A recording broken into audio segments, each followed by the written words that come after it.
एक बात मैं अभी बता दूं, औरत अल्लाह ताला ने ऐसी एक मखलूक बनाई है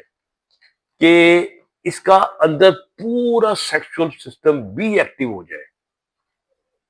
और उसके दिमाग में मर्जी ना हो तो उसे एहसास भी नहीं होता कि कब उसे सेक्सुअल ऑर्गेजम हुआ था। तो इसका मतलब है कि औरत का उस माहौल में खुश होना और उसकी मर्जी का होना जरूरी है, वरना खाली वो जो फॉर्मूला है वो आपको ये चीज नहीं दे देगा कि औरत जो है वो आपके ऊपर आके सवार हो जाए। नहीं, ये मुश्किल हो जाएगा, क्योंकि अल्लाह ताला ने ऐसी ही औरत बनाई है। जबकि बंदा उलट है, बंदे का इरेक्शन हो जाए ज्यादा और एक खतून बैठी हो जिसके साथ कुछ हो सकता हो तो उसमें उसमें शैतान आ जाएगा और हो सकता है वो कुछ अटेम्प्ट भी कर दे, लेकिन औरत में ऐसा नहीं होता।